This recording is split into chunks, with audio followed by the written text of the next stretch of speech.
وہ ایک عالم ہیں, بزرگ ہیں, ہر انسان سے خطا بھی ہو سکتی ہے, بہت سے اچھے کام انہوں نے کیے ہیں. کوئی خطا ہو, کسی چیز سے اختلاف ہو, تو وہ اعتدال کے دائرے میں رہ کر عزت احترام کے ساتھ اس اختلاف کو بیان بھی کیا جا سکتا ہے, جو ہمیشہ سے علماء میں ہوتا رہا ہے. تو بڑے علماء دوسرے بڑے علماء پر اعتراض کرتے ہیں, بتاتے ہیں کہ ان کی رائے سے متفق نہیں ہیں. یہ تو سلسلہ چلتا رہتا ہے. لیکن میں جو ایک بات کرنا چاہتا ہوں آج, وہ اس حوالے سے کہ وہ ایک شرعی مسئلہ ہے, کیونکہ اس میں اگر کنفیوژن لوگوں کی دور نہ کی گئی اور اس میں شرعی لحاظ سے رہنمائی نہ کی گئی تو آج صرف ان پر انگلیاں اٹھ رہی ہیں اور کل بہت سارے علماء کو پھر آپ برا بھلا کہیں گے اگر اس شرعی مسئلے کی آپ نے کریکشن نہیں کی. تو یہ خوب سمجھ لیں کہ علماء کا حکمرانوں سے ملنا یا حکمرانوں کے دربار میں جانا یہ کوئی بذات خود برا کام نہیں ہے. بعض حضرات مثالیں دے رہے ہیں کہ امام ابو حنیفہ رحمہ اللہ تعالیٰ کو قاضی کا عہدہ پیش کیا گیا حکمران کی طرف سے, آپ نے قبول نہیں کیا اور کوڑے مارے گئے.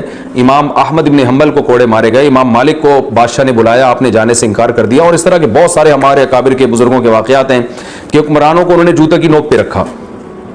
جوتے کی نوک پہ رکھنے کا مطلب یہ ہے کہ یہ نہیں کہ توہین کی, بلکہ حکمرانوں سے نہیں ملے, اپنے آپ کو بچا کے رکھا.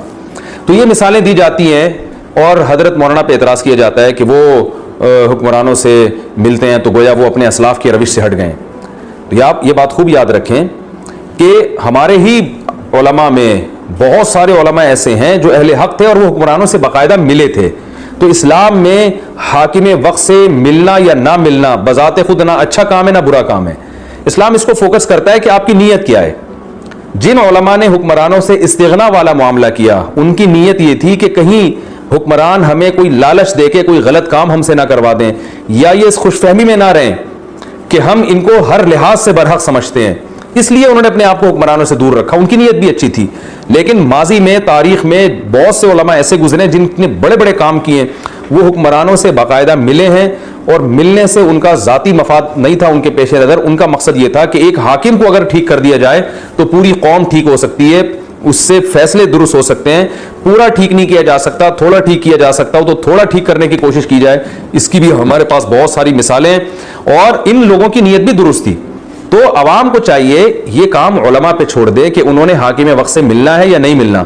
جو مل رہے ہیں ان کی نیتوں پہ بھی آپ شبہ نہ کریں, وہ اپنے ذاتی مفاد کے لیے نہیں مل رہے, وہ قوم کے لیے, قوم کے وسیع تر مفاد کے لیے اور وہ امت میں اصلاح کے لیے مل رہے ہیں. جیسے جلال الدین اکبر بالکل مرتد ہو گیا تھا اور اس نے ایک نیا دین ایجاد کر لیا تھا, اس نے خنزیر کو حلال کر دیا, زنا کو حلال کر دیا. تو علماء نے اس کے خلاف فتوے دینا شروع کیے, جس کا نتیجہ یہ نکلا کہ وہ علماء سے اور دور ہو گیا.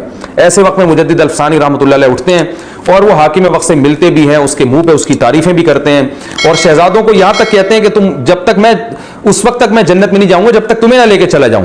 اس قسم کے وعدے بھی کیے جس سے حکمرانوں کو انہوں نے اپنے قریب کیا.